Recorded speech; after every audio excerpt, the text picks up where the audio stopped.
Kevin. And today, we're gonna prepare Korean expression like her.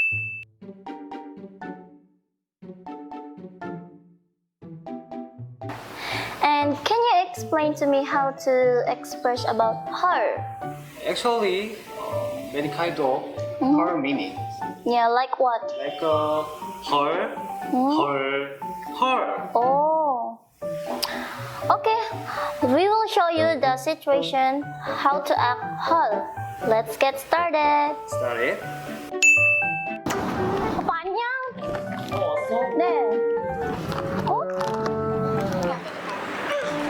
Her, her. 왜? Why you gonna eat this?